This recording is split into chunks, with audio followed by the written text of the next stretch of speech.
Sir ऐका ना, हे सर असं कॅपॅसिटर मध्ये सर डायलेक्ट्रिक टाकल्यानंतर ना त्याचं capacitance, potential difference, charge, energy, electric field, work done कसं बदलतो सर? फार कन्फ्युजन होतं आणि कधी कधी तर बॅटरी कनेक्टेड नसते. आणि सर कॅपॅसिटरच्या प्लेटचं सेपरेशन बदललं तर काय होतं सर? कधी न्यूमरेटर मध्ये के येतो आणि कधी डिनॉमिनेटर मध्ये येतो सर? असे जर प्रश्न तुझ्या मनात असतील तर आज ते क्लिअर होणार आहे. कारण आज 4 गोष्टी बघायच्या आहेत. काय 4 गोष्टी आहेत? बॅटरी असताना डायलेक्ट्रिक टाकला तर काय होतं नंबर 1, बॅटरी नसताना डायलेक्ट्रिक टाकल्यावर काय होतं नंबर 2, आणि प्लेट सेपरेशन म्हणजे प्लेटचा डिस्टन्स कमी केला जास्त केला जे काही केलं बॅटरी असताना आणि बॅटरी नसताना. पाठ करायची गरज आहे का? अजिबात नाही. कन्सेप्ट आपल्याला शिकायचं एकदम थोडक्यात है ना. जर हे तुला समजलं तर तुझे 4 मार्क नीटला पक्के होऊ शकतात. आता लक्ष घे. सगळ्यात पहिले जेव्हा तुला बॅटरी कनेक्टेड दिसेल, आजपासून एक शपथ घ्यायची, जेव्हा बॅटरी कनेक्टेड दिसेल तेव्हा पोटेन्शियल डिफरन्स कॉन्स्टंट घ्यायचं. कारण बॅटरीचा एकच उद्योग आहे आयुष्यात, कॉन्स्टंट पोटेन्शियल डिफरन्स मेंटेन करणं. हे कधी कॉन्स्टंट घेशील? जेव्हा बॅटरी कनेक्टेड आहे. ठीक आहे सर, कळालं. मग आता मी मानतो की याचा कॅपॅसिटन्स सुरुवातीला किती होता? सुरुवातीला कॅपॅसिटन्स होता epsilon not A upon D. हा फॉर्म्युला तुला माहिती आहे? हो सर माहिती आहे. आता मी एक डायलेक्ट्रिक स्लॅब टाकला ज्याचा डायलेक्ट्रिक कॉन्स्टंट के पकडला आपण. सांग पटकन मला आता कॅपॅसिटन्स किती होईल? सर आता जो नवीन कॅपॅसिटन्स आहे ना तर तो किती होईल? K epsilon not A upon D. एवढा विद्यार्थी तर तू हुशार आहे की तुला माहिती के येतो म्हणून. म्हणजे epsilon not A upon D काय? जुना कॅपॅसिटन्स. म्हणजे कॅपॅसिटन्स नवीन किती झाला? के सी नॉट. अलग लक्षात? शाबास. पोटेन्शियल डिफरन्स अजिबात चेंज होणार नाही कारण बॅटरी कनेक्टेड आहे. म्हणजे नवीन पोटेन्शियल डिफरन्स जे आहे ते तेवढंच राहिलं. हो सर, एक नंबर. चार्ज, चार्ज कसा होईल? डोकं लावायचं नाही, फॉर्म्युला घे. कुठला फॉर्म्युला घेशील? सर जो नवीन चार्ज आहे Q dash is equal to C dash into V naught. का बरं व्ही नॉट? कारण पोटेन्शियल डिफरन्स तेवढंच आहे. ठीक आहे सर. आता सी डॅश किती बेटा? सी डॅश किती आहे? सी डॅश बघायला गेला तर के सी नॉट आहे. मी तर लिहितो K C naught V naught. आणि sir C naught V naught तर जुना चार्ज होता म्हणजे के क्यू नॉट. अलग लक्षात? सर लक्षात आलं. आता एनर्जी, एनर्जीला कुठला फॉर्म्युला वापरशील? आता इथंच कन्फ्युजन होतं. एनर्जीला जर हा फॉर्म्युला वापरला तो क्यू स्क्वेअर अपॉन 2c किंवा हाफ सी व्ही स्क्वेअर, हे 2 फॉर्म्युले. जर हा फॉर्म्युला वापरला तर चार्ज, आता हा फॉर्म्युला वापरला तर तुम्ही काय म्हणाल की सर कॅपॅसिटन्स वाढायला लागलं म्हणून एनर्जी कमी होती. पण इथून तर दिसायला लागलं कॅपॅसिटन्स वाढायला लागलं. इथून कॅपॅसिटन्स वाढते म्हणजे एनर्जी वाढते असं दिसतंय मला या फॉर्म्युल्यावरून. मग कुठला खरा आहे? एक गोष्ट लक्षात घे, जेव्हा पण बॅटरी कनेक्टेड असेल, जर तुला फॉर्म्युला वापरायचा आहे तर कॉन्स्टंटच्या टर्म मध्ये वापरशील, म्हणजे व्हीच्या टर्म मध्ये वापरायचा नेहमी. नेहमी लक्षात ठेव. चल सर लक्षात आलं मला.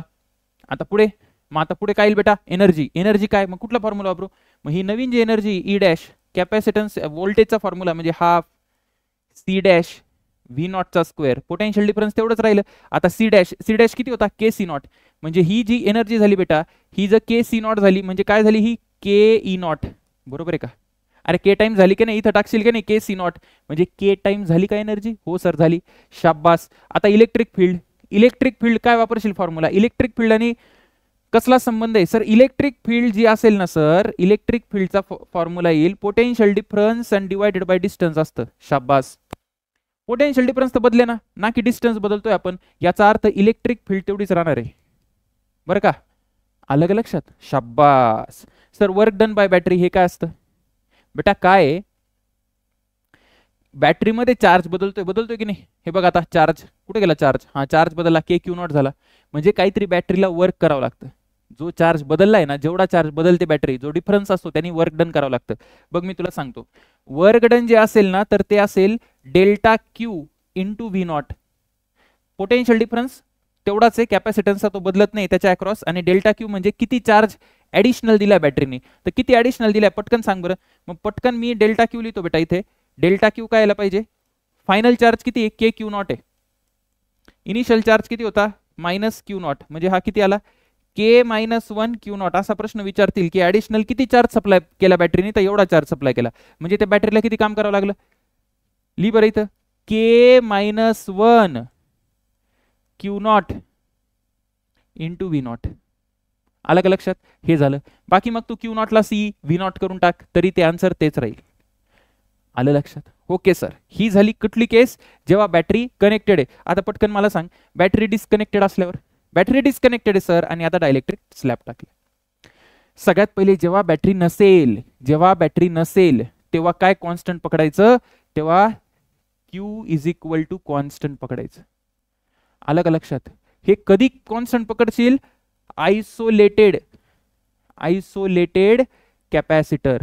आयसोलेटेड म्हणजे सर जिथे बॅटरी नाहीये, आपल्या केसमध्ये नो बॅटरी. आलं लक्षात? ओके सर, लक्षात आलं. चला आता तेच उद्योग करू इथं आपण. सगळ्यात पहिले चार्ज कॉन्स्टंट आहे म्हणजे नवीन जो चार्ज आहे क्यू डॅश तो तेवढाच राहिला. शाबास. कॅपॅसिटन्सचं काय होणार आहे? कॅपॅसिटन्स काय किती होतो कॅपॅसिटन्स मला सांग. जो सी डॅश राहील बेटा तो के सी नॉट होऊन जाणार. का बरं? अरे कारण capacitance K epsilon not A by D होईल की नाही, मग हा के सी नॉट झाला. सर पोटेन्शियल डिफरन्सला काय होईल? पोटेन्शियल डिफरन्सला काय लिहू शकतो तू? पोटेन्शियल डिफरन्सचा फॉर्म्युला आता कॉन्स्टंट पकडू नको, बॅटरी नाही बरं का. Potential difference is equal to V dash is equal to काय फॉर्म्युला असतो पोटेन्शियलचा? Sir Q is equal to C V असतं, म्हणजे V is equal to Q by C आलं. क्यू नॉट चार्ज तेवढाच राहिला डिवायडेड बाय सी डॅश. आता मला सांग सी डॅश किती आहे? के सी नॉट आहे. के सी नॉट आहे ना, म्हणजे हा के खाली येईल डिनॉमिनेटरला, म्हणजे पोटेन्शियल डिफरन्स काय झालं रे? कमी झालं. अरे कमी झालं की नाही? व्ही नॉट बाय के है ना. ठीक आहे सर. एनर्जीचं काय? आता एनर्जीला कुठला फॉर्म्युला वापरायचा? चार्जवाला फॉर्म्युला वापरशील बरं का, व्होल्टेजवाला नाही. मग चार्जवाला जर फॉर्म्युला वापरला तर काय? सर चार्जवाला फॉर्म्युला वापरला म्हणजे नवीन एनर्जी यायला पाहिजे E dash is equal to काय यायला पाहिजे? क्यू नॉटचा स्क्वेअर अपॉन 2 सी डॅश. पण सी डॅश तर के सी नॉट होता, म्हणजे हा के खाली येईल, म्हणजे जी एनर्जी असेल ती आता कमी झाली. किती झाली एनर्जी? ई नॉट बाय के. आलं का लक्षात? ही एनर्जी कमी झाली. ठीक आहे सर. इलेक्ट्रिक फील्ड आपण एनर्जीला काय डिनोट केलं होतं बरं? अच्छा, इलेक्ट्रिक फील्ड आणि एनर्जीला सेमच झालं का? थांब एक मिनिट, इकडे एक काम करू आपण. एनर्जीला आपण युनि डिनोट करू है ना, कन्फ्युजन नको नंतर. आणि इथे यायला पाहिजे सर हे यू डॅश आहे आणि हे यू नॉट आहे. ठीक आहे, आता ठीक आहे. मग इथे पण असंच करावं लागेल आपल्याला.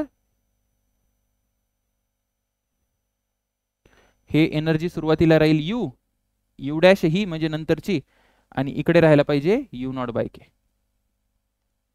बाकी यू नॉट काय तुम्हाला माहिती आहे ना, half C naught V naught square किंवा Q naught square by 2 C naught, ते फॉर्म्युले सगळे येतात, ते त्याबद्दल चर्चा नाही जास्त. ठीक आहे, झालं सर, इथपर्यंत आलं. इलेक्ट्रिक फील्ड, इलेक्ट्रिक फील्डला काय? आता नवीन इलेक्ट्रिक फील्ड जे असणार आहे, नवीन electric field is equal to, electric field काय असते बेटा? Potential difference divided by distance. पण आता पोटेन्शियल डिफरन्स किती बघितलं, लिहिलं होतं आपण. Potential difference V naught by K, म्हणजे व्ही नॉट बाय के आणि डी झालं. म्हणजे के डिनॉमिनेटर मध्ये आला, म्हणजे इलेक्ट्रिक फील्ड कमी झाली. आणि किती झाली इलेक्ट्रिक फील्ड? एवढी झाली. वर्क डन बाय बॅटरी, आता मी इथं म्हणतो वर्क डन बाय बॅटरी किती आहे, तर इथं वर्क डन किती बेटा? 0 आहे. का बरं 0 आहे? का 0 सांगेल का कोणी मला? का 0 आहे? कारण सर चार्ज सर्क्युलेटच झाला नाही, कारण चार्ज बदललाय का? नाही. अरे झाली का बॅटरीची केस? झाली का? शाबास. आता पुढे हे सगळं तुला स्वतः लिहायचंय बरं का, स्वतःच्या हाताने लिहायचंय. आता दुसरं काय?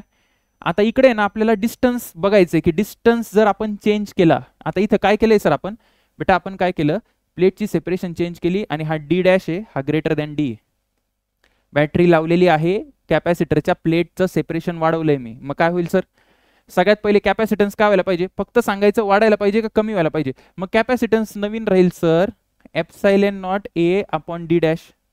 जुना कॅपॅसिटन्स काय होता? जुना कॅपॅसिटन्स होता epsilon not A upon D not. बरोबर आहे का? जर मी डी डिस्टन्स पकडला किंवा डी नॉट पकडला, डी पकडला आपण. ठीक आहे, आता डी मोठा आहे का डी डॅश मोठा आहे? सर डी डॅश मोठा आहे ना. डिनॉमिनेटर वाढल्यानंतर एखादी व्हॅल्यू कमी होते, म्हणजे कॅपॅसिटन्स काय होणार बेटा? कॅपॅसिटन्स कमी होईल. चमकला का तो डोक्यात? हो सर, कॅपॅसिटन्स कमी होईल. पोटेन्शियल डिफरन्स काय होणार आहे? पोटेन्शियल डिफरन्स, आता पोटेन्शियल डिफरन्स सेम राहील का? कारण बॅटरी कनेक्टेड आहे. अरे तुला कळते का, जेव्हा पण बॅटरी कनेक्टेड तेव्हा पोटेन्शियल सेम, म्हणजे मी लिहितो V dash is equal to V naught, no change. ठीक आहे. अच्छा, चार्ज किंवा इथं आपण असं लिहू. ठीक आहे, इथे लिहितो मी नो चेंज. सर चार्जला काय होणार आहे? आता चार्जसाठी कुठला फॉर्म्युला वापरशील? जो कॉन्स्टंट आहे त्याच्या टर्म मध्ये फॉर्म्युला वापर. म्हणजे सर म्हणजे Q dash is equal to C dash into V naught. बरोबर आहे का? कारण व्ही नॉट कॉन्स्टंट आहे. आता सी डॅश बघ, सी डॅश कमी झालाय ना. सी डॅश जर कमी झाला याचा अर्थ क्यू डॅश काय होणार आहे बेटा? कमी होणार आहे. अरे हो की नाही? हो सर, कमी होणार आहे. एनर्जी, एनर्जी परत कुठला फॉर्म्युला वापरशील? कुठल्या कशाच टर्म मध्ये वापरशील? पोटेन्शियल डिफरन्सच्या टर्म मध्ये. शाबास. म्हणजे एनर्जी यायला पाहिजे sir half C dash V नॉटचा स्क्वेअर. ठीक आहे, सी नॉट कमी, सी डॅश कमी झालाय का? बघ बरं, सी डॅश कमी झालाय म्हणजे एनर्जी पण काय होईल बेटा? एनर्जी पण कमी होईल. शाबास. Electric field, sir electric field बद्दल बोला. मग इलेक्ट्रिक फील्डला कुठला फॉर्म्युला वापरशील? तर E dash is equal to काय फॉर्म्युला आपल्याला? Potential difference divided by D. Dash D dash आहे, बरोबर आहे का ना, कारण डिस्टन्स बदलला. आता डिस्टन्स वाढला म्हणजे इलेक्ट्रिक फील्ड काय झाली पाहिजे, कमी झाली पाहिजे, म्हणून मी म्हणेल इलेक्ट्रिक फील्ड कमी झाली. मज्जा आली का, मज्जा, हो सर मज्जा आली. मग आता हे सांग, चल पटकन सांग, चल मला हे सांग की आता इथे काय, अरे काय झालं हे,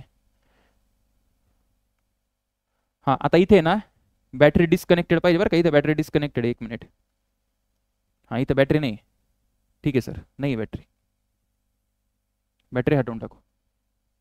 आता सांग मला काय होईल बॅटरी हटवल्यावर, बॅटरी हटवल्यावर काय कॉन्स्टंट राहतं, पटकन सांग मला. आता इथे पटकन आपण घेऊन टाकू की सर याचा कॅपॅसिटन्स आधी हा सी नॉट आहे किंवा सी आहे, ठीक आहे ना. आता इथे बॅटरी नॉट कनेक्टेड आहे, म्हणजे मी आता इथे म्हणतो की काय कॉन्स्टंट राहतं बॅटरी नसेल तर, चार्ज कॉन्स्टंट आहे, हे कळालंय आम्हाला, ठीक आहे ना. चार्ज कॉन्स्टंट, आयसोलेटेड कॅपॅसिटर बेटा हा, शाबास. आता पटकन मला कंडिशन सांग चल.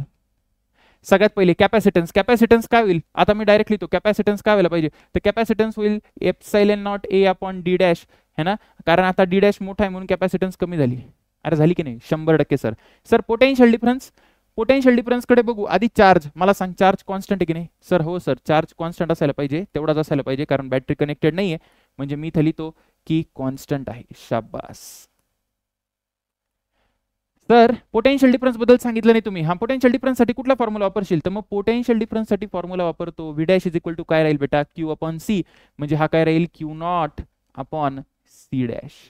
आता नीट लक्ष दे, कॅपॅसिटन्स कमी झालाय, कॅपॅसिटन्स कमी झालाय म्हणजे हे वाढेल की नाही. अरे यार तू काय 5वीला आहे का, तुला कळते का डिनॉमिनेटर कमी झाला तर ओव्हरऑल व्हॅल्यू वाढते, हो सर कळलं सर.